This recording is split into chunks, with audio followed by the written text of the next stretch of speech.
Hello everyone. आज हम BEd second year का जो हमारा सब्जेक्ट है अंडरस्टैंडिंग द डिसिप्लिन, ठीक है, इसका understanding the discipline and subjects, इसका जो टॉपिक नंबर 1 हमारा चल रहा है, इसका हम क्वेश्चन ज्ञान वाला कर रहे हैं कि हमारी फर्स्ट यूनिट जो है उसका फर्स्ट क्वेश्चन बनता है ज्ञान का। ज्ञान पे आधारित है ये क्वेश्चन कि ज्ञान क्या है, ज्ञान का अर्थ क्या है, ज्ञान का स्वरूप क्या है, नेचर किस प्रकार की है ज्ञान की।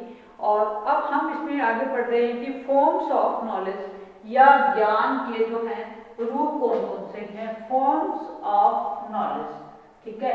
हिंदी में हम इसको लिखेंगे ज्ञान के रूप कौन कौन से हैं, ठीक है। फॉर्म्स का मतलब रूप, ठीक है। तो इसमें हम क्या पढ़ेंगे, इसमें हम ज्ञान के बारे में ही पढ़ेंगे कि जो ज्ञान है वो क्या है। एक बहुत विस्तृत धारणा है, किसी भी एक चीज को हम ज्ञान नहीं मान सकते। ज्ञान क्या है, अपने आप में एक भंडार है किसी भी चीज का, ठीक है। तो उसके अंदर क्या क्या चीजें ज्ञान के अंदर आ सकती हैं, ज्ञान का अर्थ क्या हो सकता है, ये सब चीजें हम डिस्कस यहाँ पर करने जा रहे हैं। इसके अंतर्गत कहता है कि जो ज्ञान है वो मुख्य रूप से कुछ बातों पर निर्भर करता है। सबसे पहले कौन कौन सी वे बातें हैं जो कि परस्पर आपस के अंदर जो है वो अंतर निर्भर है, एक दूसरे पर आधारित हैं और जिसको हम ज्ञान का नाम देते हैं, ठीक है। सबसे पहले हम इसमें बात करते हैं कि ज्ञान सूचना के रूप में कैसे काम करता है। Knowledge is the form of information, कैसे है, ठीक है। Knowledge is the form of information या ज्ञान सूचना के रूप में कैसे काम करता है। देखिए स्टूडेंट्स, जो विभिन्न प्रकार की सूचनाएं हैं, जैसे किसी वस्तु के बारे में है, किसी स्थान के बारे में है, व्यक्तियों के बारे में है, समय के पर आधारित है, पर्यावरण पर हमारे आधारित है, समसामयिक घटनाओं पर हमारे आधारित है, सांख्यिकी पर हमारे आधारित है, हमारी आर्थिक जो व्यवस्था है उस पर आधारित है, या फिर व्यापारिक जो सूचनाएं हैं, ठीक है। मतलब कि ऑल ओवर दी अगर हम देखें कि अगर किसी भी विषय जो कि हमारे दैनिक जीवन से जुड़ा हुआ है या हमारे व्यवसाय से जुड़ा हुआ है, किसी स्थान से जुड़ा हुआ है, किसी वस्तु से जुड़ा हुआ है, किसी घटना प्रधान से जुड़ा हुआ है, तो वो जो सारी चीजें हैं उनके जो सूचनाएं हैं उनसे रिलेटेड, उनको इकट्ठा करना, उनको एकत्रित करना और दूसरों को सूचित करना क्या कहलाता है, ज्ञान जो है वो सूचना के रूप में कहलाता है। कि knowledge as is the form of information, कि किन्हीं भी चीजों को लेकर के जब हम कुछ इंफॉर्मेशन गैदर करते हैं, कुछ सूचनाएं इकट्ठी करते हैं, तो वो जो हमारा ज्ञान का रूप है वो क्या बन जाता है, एक इंफॉर्मेशन के रूप में बन जाता है। अब जो काफी चीजों की जानकारी क्या है अशिक्षित व्यक्तियों को नहीं होती है, और कई चीजों की ऐसी भी चीजें हैं जिनकी अशिक्षित होने पर भी व्यक्तियों को उनकी नॉलेज होती है स्टूडेंट्स, ठीक है। तो जिसमें क्या है, शिक्षित होना जरूरी नहीं है कि इन्फॉर्मेशन अगर अपने को कलेक्ट करनी है तो अपने को उसके लिए पढ़ा लिखा नहीं होना जरूरी है। एक अशिक्षित या अनपढ़ व्यक्ति को भी क्या है, इन्फॉर्मेशन हो सकती है, ठीक है। दूसरा जो है बात सूचना के बारे में यह है कि इसका संबंध केवल तथ्यों या आंकड़ों से है। जो सूचनाएं होती है स्टूडेंट्स वो क्या है, हमारी जो है आंकड़ों पर या डेटा जिसको हम कहते हैं, डेटा बेस्ड होती है ये चीजें, ठीक है, ये आंकड़ों पर आधारित होती हैं, ठीक है। इसके बाद हम इसमें बात करें कि जो दूसरी बात बहुत महत्वपूर्ण है वो सूचना के बारे में ये है कि इसका संबंध केवल तथ्यों या आंकड़ों से है। यह क्या है, क्वालिटेटिव भी और क्वांटिटेटिव दोनों तरह का होता है, और जो सूचनाओं का मानसिक दृष्टि से कहता है कि कोई ज्यादा महत्व नहीं होता है। यानी कि ये जो डेटा है, ठीक है, ये क्या है आपके, ये क्या है आपके क्वालिटेटिव भी हो सकते हैं और आपके क्वांटिटेटिव भी हो सकते हैं, गुणात्मक भी हो सकते हैं और मात्रा पर भी आधारित यानी कि मात्रात्मक भी हो सकते हैं, ठीक है। सेकंड, अब हम इसके बाद बात करते हैं इसमें कि ज्ञान जानने के रूप में कैसे काम करता है, कि जो ज्ञान है वो जानने के साथ कैसे काम करता है, ये जो ज्ञान है वो जानने के रूप में कैसे काम करता है। The knowledge in the form of नोविंग, नोविंग something, नोविंग इसको कहेंगे KNOWING, नोविंग, ठीक है। ये वाली जो वर्ड है इसके लिए यूज होगा नोविंग। जानने के लिए कैसे प्रयोग किया जाता है, कहते हैं कि ज्ञान के अंतर्गत स्थूल और सूक्ष्म, ठीक है, तथ्यों की जानकारी को जब हम अर्थपूर्ण स्तर पर ग्रहण करते हैं या अर्थपूर्ण स्तर पर जब हम उसको इकट्ठा करते हैं, प्रदान करते हैं, यह वास्तविकता तथा क्या करता है, सच्चाई को दर्शाता है हमारे कि वास्तविकता क्या है, सच्चाई क्या है। यह मध्यम श्रेणी का ज्ञान है और विभिन्न शब्दों को हम अर्थ प्रदान करते हैं। यह वास्तविकता तथा सच्चाई को दर्शाता है, जैसे कि कोई व्यक्ति उड़ नहीं सकता जबकि सभी पक्षी क्या है, उड़ सकते हैं। यह सच्चाई है जिसे सभी स्वीकार करते हैं। ठीक है, कि क्या है इसमें सच्चाई, क्या दिखाई, इसमें सच्चाई ये दिखाई कि जो ज्ञान है वो जानने पर आधारित है। जानना कैसे है कि हम सभी ये जानते हैं कि कोई भी इंसान उड़ नहीं सकता, हम फ्लाई नहीं कर सकते, है ना। और जो क्या है, सभी जो पक्षी हैं, सभी जो बर्ड्स हैं, चाहे वो किसी भी कैटेगरी का है, वो सभी क्या कर सकते हैं, वो फ्लाई कर सकते हैं। तो ये जो चीजें हैं ये क्या है, ये ज्ञान को जानने का एक रूप है। इस प्रकार कहता है कि इस प्रकार से अन्य बातों की सोच करना और यह जानना कि यह संभव है या असंभव है, इस प्रकार की प्रक्रिया से मानसिक परिवर्तन और मानसिक वृद्धि होती है। कि किसी भी चीज को जानने से क्या होगा, हमारा जो मेंटल प्रोसेस है, जो मेंटल डेवलपमेंट है हमारी, वो ज्यादा होगी, है ना। थर्डली हम इसके अंदर बात करते हैं कि ज्ञान किसके रूप में, एक बुद्धिमत्ता के रूप में हम इसमें बात करते हैं। बुद्धिमत्ता मतलब विजडम के रूप में कैसे काम करता है, विजडम, विजडम, बुद्धिमत्ता के लिए हम विजडम शब्द यूज करते हैं। जो बुद्धिमत्ता है, कहता है कि मनुष्य में बुद्धिमत्ता का विकास क्या है, मानसिक और बौद्धिक विकास के साथ साथ अनुभवों के साथ आता है। कि जो हमारी बुद्धिमत्ता है वो क्या है, हमारी मेंटल डेवलपमेंट कैसे होगा, मेंटल डेवलपमेंट जब होगा, जब मन का विकास होगा, मन की क्रियाओं का विकास होगा, तो साथ साथ क्या है, हमें अनुभव भी आएंगे। और जो अनुभव आएंगे तो उससे क्या होगा, बुद्धि का विकास होगा, तभी अनुभव आएंगे ना। तो जो स्टूडेंट्स कहता है कि इस संबंध में मनुष्य के वास्तविक अनुभवों से इसका संबंध होता है, जो कि जीवन व संसार से संबंध हम सभी रखते हैं। ठीक है, ये सूचनाओं व जानने की प्रक्रिया पर आधारित होते हैं। इसलिए इस ज्ञान का जो क्या कहा जाता है, इसको ज्ञान का हायर लेवल भी हम इसको कहते हैं। ठीक है, हायर लेवल का जो ज्ञान है, ये वाला जो लेवल है, ये हायर लेवल का ज्ञान होता है, ये वाला मीडियम लेवल का ज्ञान होता है, ये लो लेवल का ज्ञान होता है। ठीक है स्टूडेंट्स, ये बात ध्यान रखने की है यहाँ पर, क्योंकि कंपटीशन एग्जाम में इस तरह का क्वेश्चन पूछ लिया जाता है आपसे कि क्या कौन सा जो है वो निम्नलिखित में से हायर लेवल का नॉलेज है आपका। तो हम ये कहेंगे कि जो ज्ञान विजडम पर आधारित है, जो ज्ञान बुद्धिमत्ता पर हमारे आधारित है, वो जो ज्ञान क्या है, हमारे हायर लेवल का ज्ञान है। ठीक है, इसके संबंध में जो है एक डेफिनेशन भी यहाँ पर दी गई है क्वार्लर्स की। इन्होंने कहा है कि मानव मस्तिष्क शरीर में केवल एक विचार ही उत्पन्न नहीं करता, अपितु यह दूसरी क्रियाओं के प्रति भी सचेत करता है और बुद्धिमत्ता लंबे समय तक रहती है। कि जब हम किसी भी चीज को देखते हैं ना, तो उसके संबंध में जो आइडियाज बनते हैं हमारे दिमाग के अंदर से, वो आइडियाज ही नहीं बनते, बल्कि उनका जो है एक लॉन्ग टर्म तक उनके साथ कनेक्शन हम देख सकते हैं। ठीक है, अब आगे इसमें कहते हैं कि ज्ञान आता रहता है और बुद्धिमत्ता लंबे समय तक हमारे साथ रहती है। कि ज्ञान क्या है, ज्ञान तो एक कंटिन्यूस प्रोसेस है ना, कि जब तक हम इंसान जिएगा तब तक वो प्रोसेस जो है वो चलती रहेगी, ज्ञान कहीं ना कहीं से आता रहेगा। और जो हमारी बुद्धिमत्ता है, जो हमारी विजडम है, वो क्या है, वो उसके साथ उसका कनेक्शन हमेशा रहता है, कि बुद्धि हमेशा विकसित होती रहती है। यह एक साइंटिफिक कंसेप्ट है, यह एक मनोवैज्ञानिक कंसेप्ट है। ठीक है, इसमें एक ऑथर हमारे हुए हैं साइनोजा, जिन्होंने क्या स्पाइनोजा ये कहते हैं कि जो 3 स्तरों पर जो है ज्ञान का वर्णन हम इस प्रकार से कर सकते हैं। पहला है हमारा भरपूर विचार करना से पैदा किए जा सकते हैं। जो हमारे जो विचार हैं वो क्या है, कल्पना से पैदा किए जा सकते हैं। बहुत सारे विचार जिनकी हम कल्पना करके जो है उनको पैदा कर सकते हैं। यह हमारी इंद्रियों पर भी निर्भर करते हैं और ये जो अनुभव है इनकी कोई आलोचना नहीं हो सकती, है ना। कि जो आइडियाज हमारे दिमाग के अंदर आते हैं, जो हमारी कल्पना के अंदर आते हैं, उनकी क्या आलोचना होगी, क्या समीक्षा होगी, क्योंकि वो तो कल्पना तक ही सीमित है ना। तो क्या है कि केवल विचार उचित ज्ञान प्रदान नहीं करते, बल्कि कल्पित ज्ञान क्या है, इसके अंतर्गत विकसित होता है। कि ज्ञान जिसके बारे में हम कल्पना करते हैं वो क्या हो जाता है, वो विकसित फॉर्म के अंदर होता है। कि जिस चीज के बारे में मान लो हमने कुछ पढ़ा, कुछ देखा, कुछ लिखा, कुछ कल्पना हमारे दिमाग के अंदर हो, तो वो क्या होगा, वो ऑटोमेटिकली क्या होगा, डेवलपमेंट की प्रोसेस होगी हमारी, है ना। उसकी कोई समीक्षा नहीं है, कोई आलोचना नहीं है, जब तक हम उसको रिटन फॉर्म में नहीं लेकर आते या उसको वर्बली हम कहीं डिफाइन नहीं करते।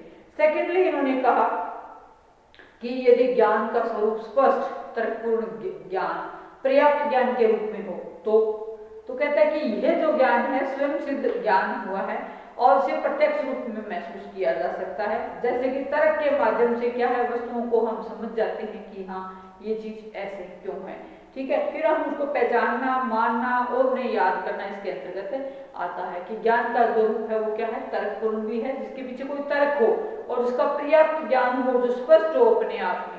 ये जो ज्ञान है स्वयं सिद्ध होता है ना। तर्क पर आधारित, जैसे 2 गुना 2 हम कहते हैं कि 4 है, तो क्या है इसके पीछे कोई लॉजिक है ना, तभी 2 गुना 2 4 है, 2 गुना 2 6 कभी नहीं होता है ना। तो ये चीजें जो है ये तर्क पर आधारित है, वो भी क्या है, ज्ञान का एक फॉर्म है।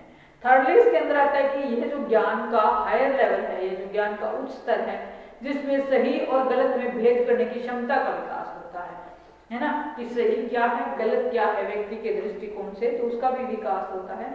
और यह पर्याप्त विचार अनुभवों से भगवान के विशेष गुणों की जानकारी को वस्तुनिष्ठता प्रदान करता है ना।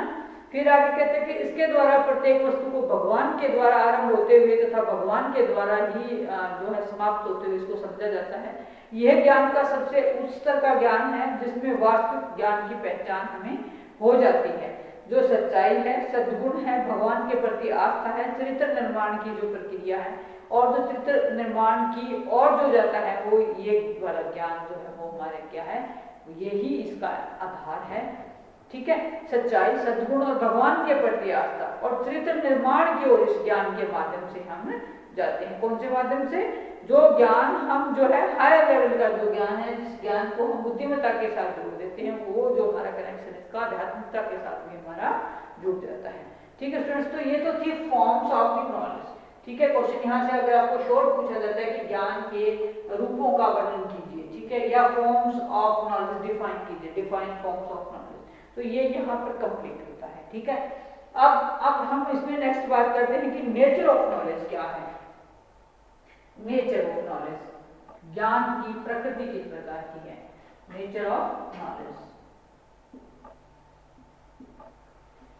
किसी भी चीज की प्रकृति पर ही कोई चीज टिकी होती है, तो नेचर ऑफ नॉलेज, ज्ञान की प्रकृति किस प्रकार की है। देखिए सबसे पहले कहते हैं कि ज्ञान की प्रकृति को ज्ञान की विशेषताओं के माध्यम से हम जान सकते हैं या इसको समझ सकते हैं, और जो ज्ञान की विशेषताएं हैं उनको समझने हेतु ज्ञान के सिद्धांतों का भी हमें पता होना चाहिए, ज्ञान के शाब्दिक अर्थ का भी हमें पता होना चाहिए, तभी हम ज्ञान की प्रकृति को समझ पाएंगे, ठीक है। तो ज्ञान की जो विशेषताएं या प्रकृति कहता है कि इस प्रकार से है। फर्स्टली हम इसमें कहेंगे कि ज्ञान में शक्ति है, ताकत है, ज्ञान में शक्ति है और ताकत है, कि ज्ञान अपने आप में पावरफुल है और क्या ताकत ये रखता है, ये बहुत स्ट्रांग होता है, ठीक है। दूसरा, ज्ञान कभी भी समाप्त नहीं होता। जो नॉलेज है वो क्या एक ऐसी प्रोसेस है जो कभी भी समाप्त नहीं होती है, जिसका कोई अंत नहीं होता है, जिसका कोई सिरा भी नहीं होता है कि हमने कितना सीख लिया और कितना सीखना है, इसके बीच में कोई हमारे पास एक रेखा नहीं है कि जिसको हम ऐसे बीच में खींच दे कि हाँ नहीं यहाँ तक सीख लिया हमने और इसके आगे ये नहीं जा सकता या इससे कम ये नहीं जा सकता, ऐसा नहीं है। ये क्या है, ये इन्फिनिट है, ठीक है। उसके बाद हम बात करें कि ज्ञान क्या है, सत्य तक पहुंचने का साधन है, कि ज्ञान के द्वारा हम क्या कर सकते हैं, सत्य तक पहुंच सकते हैं। सत्य जो किसी भी चीज की अगर हमें निष्पक्ष जांच करनी है, सत्य की ज्ञान करनी है, जांच करनी है, तो हम क्या करेंगे, ज्ञान का सहारा लेंगे। फिर है ज्ञान जो है धन की तरह ही है, जितना एक मनुष्य को प्राप्त होता है वह उतना ही उसे ज्यादा पाने की इच्छा करता है। स्पष्ट देखिए कितनी अच्छी बात है कि ज्ञान एक ऐसी चीज है जिसको जैसे धन से व्यक्ति का कभी मन नहीं पड़ता ना कि कितना भी धनी हो जाए व्यक्ति, वो सोचता है कि मुझे कुछ और मिल जाए, कुछ और मैं कैसे प्राप्त करूँ, मेरे जो धन है वो ज्यादा होना चाहिए, है ना। हर व्यक्ति इसी ओर में लगा रहता है सारे जीवन भर। तो ऐसे ही ज्ञान का भी है कि जिसको ज्ञान हो गया तो वो भी क्या कहेगा, वो भी ये सोचेगा कि मुझे और ज्यादा ज्ञान प्राप्त हो, है ना। ये एक पिपासा, ज्ञान पिपासा जो मन के अंदर उठती है ना, ये जितने भी दार्शनिक जितने भी विचारक ये सब होते हैं, ये किस लिए काम करते हैं, ये इसलिए काम करते हैं कि इनको ये लगता है कि हमें और ज्यादा ज्ञान हासिल करने की जरूरत है ना। तो ये चीज है स्टूडेंट्स इसके अंदर। फिर हम कहते हैं कि ज्ञान प्रेम तथा मानव स्वतंत्रता के सिद्धांतों का आधार है। जो व्यक्ति के अंदर ज्ञान है, जो मानव की स्वतंत्रता है, तो ये चीजें भी क्या है, ये भी हमारी ज्ञान प्राप्ति का एक जो है वो साधन है। फिर कहता है कि ज्ञान की कोई सीमा नहीं होती, ज्ञान को सीमा के अंदर नहीं बांधा जा सकता। ज्ञान को क्या है, ज्ञान सुनिश्चित है, एक सुनिश्चित प्रक्रिया है ज्ञान, ठीक है, जिसमें हमें पता है कि हमें क्या पता है, हमें क्या पता है, किस चीज को हमने सीखा है, किस चीज को हमने सीखना है। ये चीजें भी ज्ञान की सुनिश्चितता को बढ़ाती हैं। फिर कहते हैं कि ज्ञान जो है वो क्रमबद्ध बढ़ता है, एकदम से अचानक से नहीं बढ़ता है ना। कि हम किसी भी चीज को जब सीखते हैं ना तो स्टेप बाय स्टेप सीखते हैं स्टूडेंट्स, है ना। जैसे क्या है, मान लो हम गिनती भी सीखते हैं तो कैसे करते हैं, हम 0 से स्टार्ट करते हैं कि 0 1 2 3 4 5, है ना। तो ये क्या है, ये ऑर्डर है ना, ऑर्डर के अंदर हम सीखते हैं। हम सीधा ये नहीं सीखते कि 0 के बाद सीधा 10 आ जाएगा, 10 के बाद सीधा 20 आ जाएगा, ऐसे नहीं सीखते हैं। क्या है, एक सीक्वेंस के अंदर चलती है फॉर्मेट इसकी। फिर कहते हैं कि ज्ञान की पुष्टि की जा सकती है, कि आपको जो ज्ञान है, जो ज्ञान आपने प्राप्त किया, आप उसको पुष्टि कर सकते हो उस चीज की, है ना। पुष्टि का मतलब क्या है कि आप श्योरिटी उसके साथ कह सकते हो कि हाँ हमें इस चीज को पता है, हम इसको वेरीफाई कर सकते हैं, ठीक है। फिर कहते हैं कि जो ज्ञान है तथ्य तथा मूल्य ज्ञान के आधार पर माने जाते हैं, कि जो ज्ञान है वो क्या है, तथ्य और मूल्य दोनों चीजें इसके अंदर आती हैं। फिर जो शब्दों के अर्थ, सत्य, विचार आदि ज्ञान के आधार के रूप में काम करते हैं। जो आपके शब्द हैं, जो शब्दों का अर्थ है, जो सत्य हैं, आपकी जो विचार हैं आपके, वो सारा क्या है, आधार के रूप में इसमें काम करेंगे। जो सूचनाएं हैं वो क्या है, ज्ञान का एक सोर्स है। जो सूचनाएं हैं या जो इंफॉर्मेशन जिसको हम कहते हैं वो क्या है, वो ज्ञान का आधार है। ज्ञान की प्राप्ति के लिए हमें किस चीज की जरूरत पड़ती है, हमें सूचनाओं की जरूरत पड़ती है। फिर इसके बाद हम कहते हैं कि धर्म की बातें, ज्ञान को जानने के लिए भी हमें क्या चाहिए, हमें ज्ञान, सूचनाओं के साथ साथ हमें क्या चाहिए, हमें अनुभव भी होना चाहिए। किसी भी चीज का ज्ञान प्राप्त करने के लिए हमें क्या होना चाहिए, अनुभव होना भी बहुत जरूरी है स्टूडेंट्स। तो ये तो था नेचर ऑफ द नॉलेज, है ना। जिसमें हमने क्या पढ़ा, इसमें हमने पढ़ा है कि ज्ञान पावर है, ज्ञान शक्ति है, ज्ञान कभी समाप्त नहीं होता, ज्ञान सत्य तक पहुंचने का साधन है।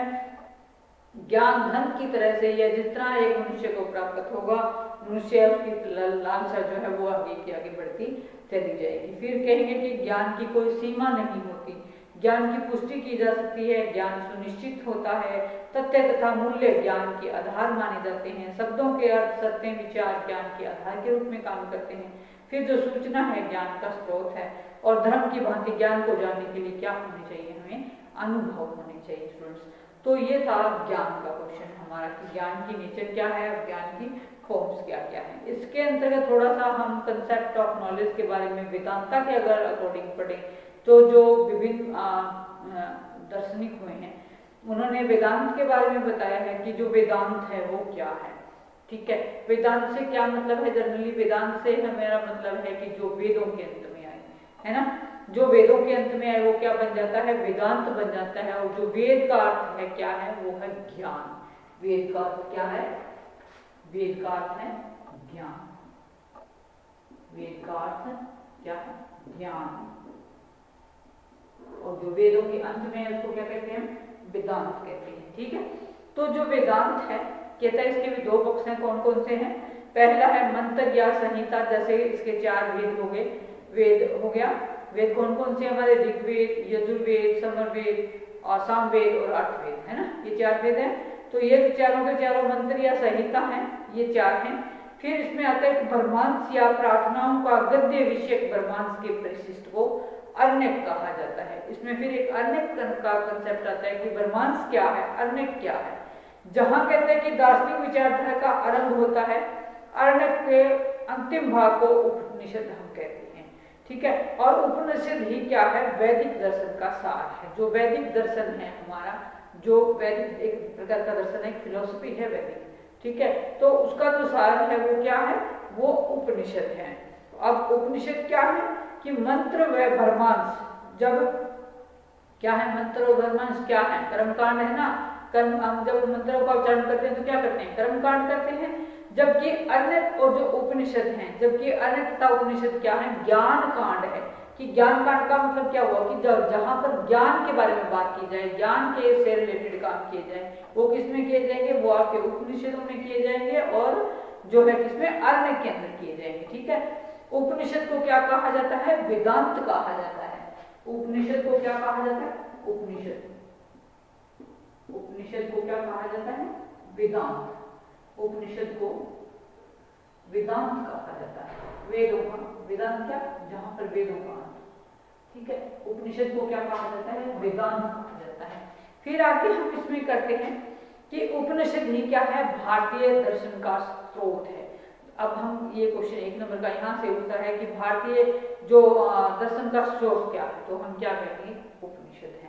भारतीय दर्शन क्या है, भारतीय दर्शन में जो है हम ज्ञान के पत्ते को भी पढ़ रहे हैं इसके अंतर्गत कि जो है भारतीय शैक्षिक दर्शन में ज्ञान के क्वेश्चन इस प्रकार से है कि discuss the concept of knowledge in Indian philosophy of education. भारतीय शैक्षिक दर्शन में ज्ञान के संपत्ति की विवेचना। तो जो भारतीय दर्शन है वो क्या है, उपनिषद का जिसका मूल आधार है, और इसमें कहते हैं कि उपनिषद ही क्या है, भारतीय दर्शन का स्रोत है। ठीक है, अब भारतीय आगे इसमें कहेंगे कि उपनिषदों में ज्ञान के लिए विद्या शब्द का प्रयोग किया गया है ना। उपनिषदों में ज्ञान के लिए किस शब्द का प्रयोग किया गया है, विद्या शब्द का प्रयोग किया गया है। ज्ञान के लिए कहां पर, उपनिषद में ज्ञान के लिए विद्या शब्द का प्रयोग किया गया है। कहां पर, भारतीय दर्शन में। भारतीय दर्शन के उपनिषद में ज्ञान शब्द के लिए विद्या शब्द का प्रयोग किया गया है। ठीक है, अब जो कहते हैं कि ज्ञान कितने प्रकार का है, इसके अकॉर्डिंग ज्ञान 2 प्रकार का है, पराविद्या और दूसरा अपराविद्या। विद्या,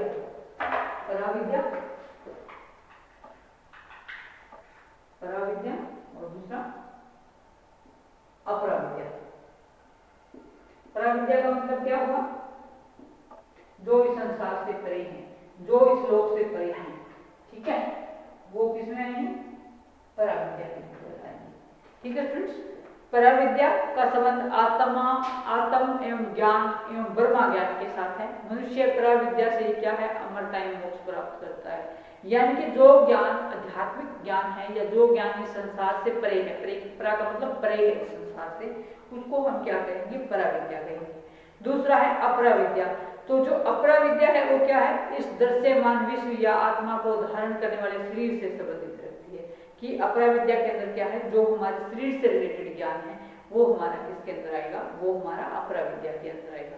तो ये तो थे स्टूडेंट्स हमारे पराविद्या और अपराविद्या, जिसमें ज्ञान के लिए विद्या शब्द का प्रयोग किया गया, और ज्ञान के जो हमने 2 मुख्य रूप से टाइप बताए, प्रकार बताए, वो थे हमारे, पहला हमारा टाइप थे ये। ठीक है, पराविद्या और अपराविद्या। छोटा क्वेश्चन यहाँ से निकलता है कई बार कि पराविद्या क्या है और अपराविद्या क्या है, कंप्लीट नोट कीजिए। ठीक है, दोनों में अंतर भी पूछा जा सकता है आपसे। फिर अगर हम बात करें आगे इसके बारे में, तो काफी क्वेश्चन जो है वो उसका एक क्वेश्चन सिद्धांतों की अगर हम इसमें बात करें, थोड़ा सा सिद्धांत भी इसके अंतर्गत काफी हैं। और जो उपनिषद हैं उनके अनुसार ज्ञान की कुछ एक धारणाएं भी हैं, वो कौन कौन सी हैं। पहला कहता है कि जो उपनिषद है ना वो स्व प्रयत्न और अध्यापक की सहायता की बात करते हैं, कि सेल्फ एफर्ट्स एंड टीचर की हेल्प की जाए। ठीक है, जो कि ज्ञान प्राप्ति के लिए क्या है, सहायक है। दूसरा व्यक्तिगत विधि की बात करते हैं कि जो व्यक्तिगत विधि वो क्या है, उसके द्वारा भी जो है वो बहुत अधिक ज्ञान प्राप्त किया जा सकता है, और ज्ञान ज्ञाता को अंततः शक्ति प्रदान करता है, ऐसा इसने कहा है। थर्डली इन्होंने कहा है कि भागवत गीता के अनुसार ज्ञान का प्रतीक क्या है। तो जो भागवत गीता है वो क्या कहती है, वो कहती है कि भारतीय बुद्धिमत्ता का बहुमूल्य खजाना है। भारतीय बुद्धिमत्ता का मुख्य खजाना क्या है, हमारी भागवत गीता है। ठीक है, इसे भारतीय दर्शन का क्या कहा जा सकता है, सार कहा जा सकता है। किसको, भारतीय दर्शन का सार, भारतीय दर्शन का सार। किसको, गीता को। किसको कहा जाता है, गीता को कहा जाता है।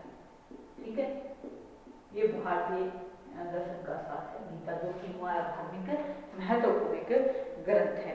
ठीक है, तो ये कहते हैं कि ज्ञान व शिक्षा वह है जो प्रत्येक व्यक्ति को उसमें निहित स्वयं और ब्रह्मा को आत्मसात करने में सहायता करे। ठीक है, प्रत्येक मात्र, केवल मात्र वह व्यक्ति सच्चा ज्ञान प्राप्त कर सकता है जो स्वयं को ब्रह्मा को आत्मसात कर चुका है। कि जो व्यक्ति अपने आप को भगवान को सौंप दे, ब्रह्मा को सौंप दे, जो अपनी आत्मा को स्वीकार करे, आत्मा और परमात्मा के संबंधों को जहाँ पर बताया जाए, तो वो हमारे गीता के अंदर लिखा हुआ है। गीता बहुत सारे स्टूडेंट्स ने पढ़ी भी होंगे, बहुत सारे हमने सुना भी होगा कि गीता का जो ज्ञान है वो क्या करता है, वो हमें एक ऐसी अनुभूति कराता है कि जिससे मानसिक शांति हमें प्राप्त होती है, हमें कर्म करने का संदेश हमें गीता देती है ना। तो ये जो भारतीय दर्शन की क्या है, बहुत बड़ी या मूलभूत विशेषता भी हम कहेंगे। अब गीता में भी क्या है, उपनिषदों की जो भांति ज्ञान के 2 प्रकार बताए गए हैं, पराविद्या और अपराविद्या। पराविद्या को अपराविद्या से श्रेष्ठ बताया गया है, क्योंकि अपराविद्या के अंदर क्या है, भौतिक ब्रह्मांड आता है, भौतिक ब्रह्मांड का ज्ञान आता है इसके अंतर्गत स्टूडेंट्स। ठीक है। और जिसको क्या है कि जो कि इंपेरिकल नॉलेज जिसको कहा जाता है, जो कि प्रयोग सिद्ध ज्ञान है, जबकि भौतिक ज्ञान और जो शिक्षा का जो ज्ञान है वो क्या है, शरीर मन और इंद्रियों से जो प्राप्त किया जाता है। और ये सभी वस्तुएं जैसे पृथ्वी जल वायु अग्नि आदि क्या है, सभी शरीर मन और ये साधन क्या है, इनके द्वारा जो है इनको जाना जा सकता है शरीर के द्वारा। और जो अपरा विद्या है वो क्या है, प्रकृति के अंदर है। गीता में क्या है, अपरा ज्ञान के ज्ञान को परा ज्ञान से निम्न कोटि का माना गया है, क्योंकि ब्रह्मा जो कि सबसे श्रेष्ठ है उसे ही केवल ज्ञान को आत्मसात हम कर सकते हैं। यानी कि गीता क्या करती है, गीता जो है वो भागवत ज्ञान जो ब्रह्मा है, ब्रह्मा का जो ज्ञान है उसका संदेश हमें देती है। तो स्टूडेंट्स ये था हमारा आज का टॉपिक, जिसमें हमने अभी गीता के बारे में पढ़ा कि उपनिषदों के अंदर गीता के अकॉर्डिंग जो है वो ज्ञान किस प्रकार होना चाहिए। इससे पहले मैंने आपको पढ़ाया कि ज्ञान की जो धारणाएं हैं वो कौन कौन सी धारणाएं हैं, स्वप्रेतन पर आधारित धारणाएं, व्यक्तिगत विधि पर आधारित धारणाएं और अमुक्त प्रकृति पर आधारित धारणाएं। तो ये था हमारा आज का टॉपिक, जिसमें हमने फॉर्म्स ऑफ नॉलेज किया उसके और नेचर ऑफ नॉलेज किया। ठीक है, फिर थोड़ा सा हमने भारतीय दर्शन के बारे में पढ़ा, वेदांतों के बारे में पढ़ा, उपनिषद के बारे में पढ़ा, गीता के बारे में पढ़ा। ठीक है स्टूडेंट्स, थैंक यू।